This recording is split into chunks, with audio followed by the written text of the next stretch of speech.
इन जितने भी खेवट हैं सारे पटवारियों से खेवट वाइज सारी डिटेल ले ली गई है और हमारे जो कार्यालय से जितने भी नोटिसेस हैं असमाई माल का निकलवा के और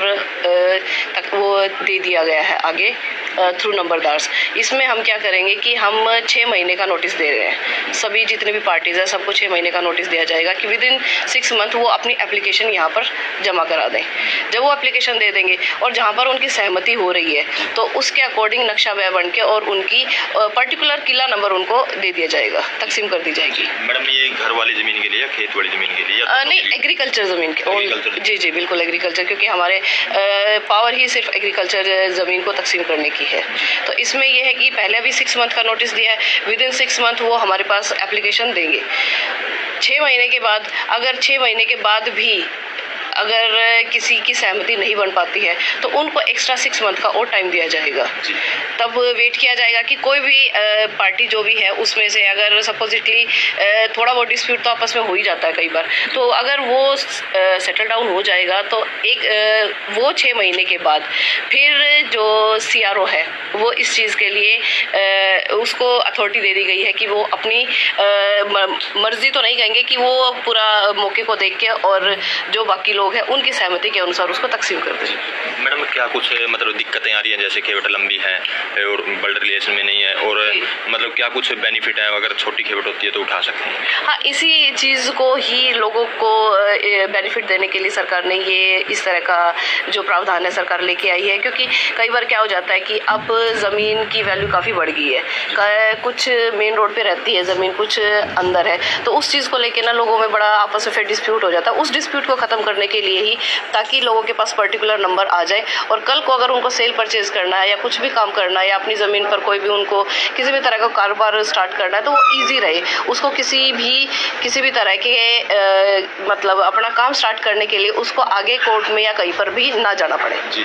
मैडम, इससे मतलब खेवट ऑटोमेटिक छोटी हो जाएंगी या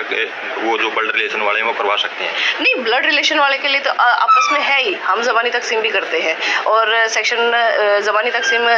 का मतलब है उसमें सेक्शन 1, 2, 3 क्या उसमें हम वो भी करते हैं, और सेक्शन 111 में हम जो लैंड रेवेन्यू एक्ट है उसमें अगर कोई भी तकसीम के लिए केस फाइल करता है तो वो करते हैं आगे। 111A ये पर्टिकुलर आया है कि जिसमें कोई तीसरा बंदा इन्वॉल्व है, ठीक है। अदरवाइज जो अगर एक ही फैमिली के कहीं पर भी अगर इस तरह के जो एक ही फैमिली के इकट्ठे साझेदार हैं उनके लिए तो वो तो बिल्कुल फ्री है, वो किसी भी टाइम आके अपनी उसकी ज़मीन की तकसीम करवा सकते हैं अकॉर्डिंग नक्शा में। अगर वो सहमत है तो जहाँ पर जिसको जो चाहिए, जो कब्जे के अनुसार करवाना चाह रहे हैं, जो भी है वो तो रूटीन में हम करते ही हैं। जी मैडम, कई मतलब ऐसे परिवार हैं लंबे पड़े, जैसे पहले छोटे थे वो काफ़ी लंबे हो गए, मतलब 100 या 150 मेंबर है, तो उनके लिए भी कोई स्कीम है क्या?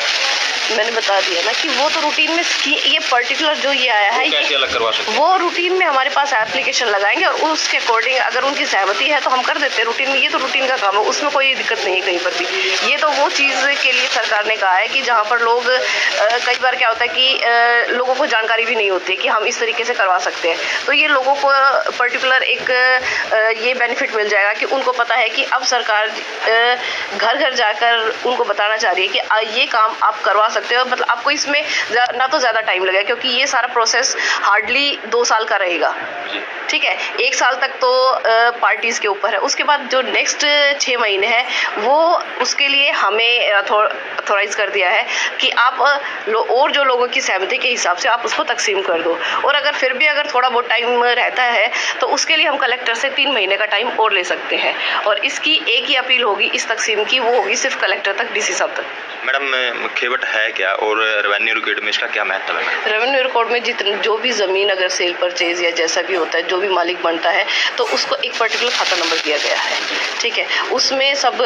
जो भी मालिक है वो सबके नाम और जितनी भी उनकी ज़मीन है वो उस हिसाब से शेयर वाइज भी रहती है, और पर्टिकुलर अगर कहीं पर अगर कोई इंडिपेंडेंट मालिक है तो उसका भी उसमें डिटेल रहती है। तो इसमें ये है कि जहाँ पर अगर इकट्ठी,